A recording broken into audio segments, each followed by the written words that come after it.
Tonight, we're examining new developments in the ongoing investigation connected to Jeffrey Epstein, including claims about former President Bill Clinton, former President Donald Trump, and allegations surrounding intelligence operations and plea deals. At stake here are serious questions about credibility, partisanship, and accountability. As this deposition unfolds, we'll break down what's being said, what it means, and what viewers should keep in mind when evaluating these claims.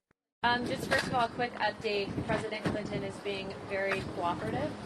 I do want to point out, because I have seen some back and forth in regards to some of the Democrats trying to call in not credible witnesses, and I won't get into the nature of what I've asked the president specifically until after the deposition is over. But to be clear, we've had two individuals. One that accuses President Clinton of unfounded allegations of there being sex tapes, etc., by the name of Sarah Ransom.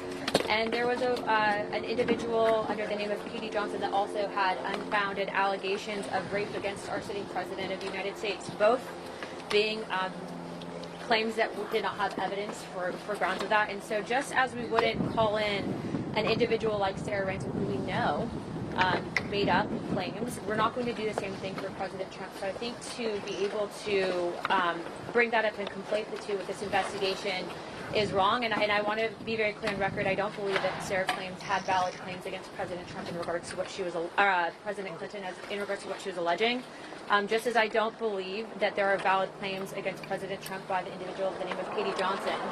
What I will say is it has become very evident, even in the last 24 hours in lines of questioning, that Jeffrey Epstein was running an intelligence gathering operation. In my professional opinion, I do believe it was a honeypot operation. And I do believe that there's a list of individuals who did engage in trafficking, were given these plea deals, and I'm going to name those individuals right now. The first one would be Leslie Groff. The second one, Sarah Kellen. The third one, Nadia Markova. And the fourth one, Adriana Ross. All of these women engaged in the trafficking of minors as adults. They were working and complicit with Jeffrey Epstein's operation. And in my opinion, they are not to be given victim status because they did partake in harming young girls. I remember seeing in some of the files, some of these girls were, as young as 10, 11 years old and older. And so obviously we have a lot of work to do, but I did want to come and give an update and let you know that President Clinton, as of right now, is cooperative and answering all of our questions, and that it leads me to believe that if we can remove the partisan nature of this investigation, we actually might be able to get justice. And so I will be calling on the Oversight Committee to bring in those 4 individuals that I just listed. We will continue to conduct the investigation and provide updates. At this point, several important distinctions need to be made. First, labeling allegations as unfounded reflects the speaker's position. But viewers should remember that legal standards depend on evidence presented in court, not political declarations. Second, the claim that Jeffrey Epstein was running an intelligence gathering or honeypot operation has circulated for years, yet no official investigative body has publicly confirmed that conclusion. It remains a theory, not an established finding. The mention of plea deals is significant. Epstein's 2008 non-prosecution agreement in Florida has been widely criticized, but the legal status of other associates varies and depends on documented court outcomes. When public officials discuss trafficking, intelligence operations, and presidential figures in the same breath, the stakes are extremely high. So here's the key question for viewers: how should lawmakers balance political accountability with evidentiary standards in cases this sensitive? And when does speculation risk overshadowing verified facts? Shortly for all of you. What has the president said?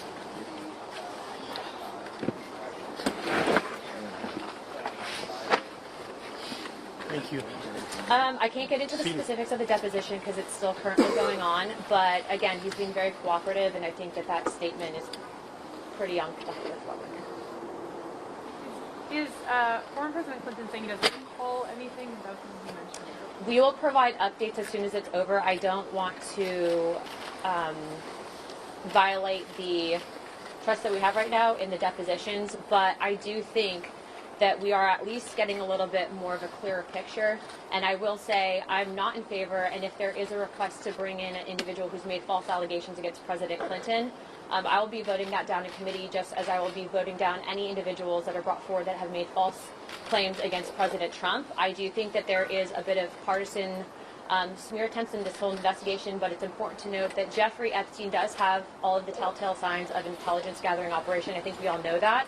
I do believe that because of the people in power and influence, specifically presidents, etc., that he was targeting, that there is an aspect of, foreign governments trying to pit some of us against each other using this topic. And so we're more focused on that, as well as bringing justice to the victims. And there is no justice when traffickers are given plea deals.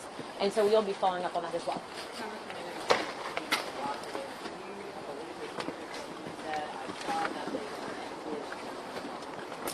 I'm going to go back in, and what I will say is that I don't have any reason to believe right now that he's hiding the ball, and everything's been pretty transparent. And is it your belief and or the committee's belief that the former president was targeted by Jeffrey Epstein on behalf of the foreign nation? It is in my opinion. I don't think the opinion of the committee, but I do believe that Jeffrey Epstein was targeting many politicians, many influential people, especially in regards to economic policy, etc.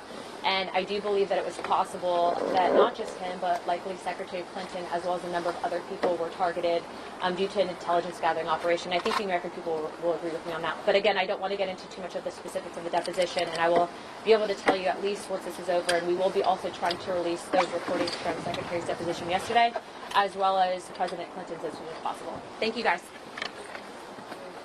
This exchange underscores how complex and politically sensitive the Epstein investigation remains. Allegations involving former presidents, intelligence theories, and trafficking networks demand extraordinary evidentiary care. While the Speaker emphasizes cooperation and bipartisanship, many of the broader claims, particularly about foreign intelligence operations, remain unverified in official findings. For viewers, the larger takeaway is this: investigations of this magnitude require patience, documentation, and transparency. Assertions alone are not conclusions. As more depositions are released, the public will be better positioned to evaluate the credibility of these claims. What do you think? Are lawmakers striking the right balance between political scrutiny and factual restraint? Share your perspective in the comments. And if you value thoughtful, fact-based analysis on stories shaping public trust and democratic institutions, be sure to like this video, subscribe to the channel, and turn on notifications for future breakdowns.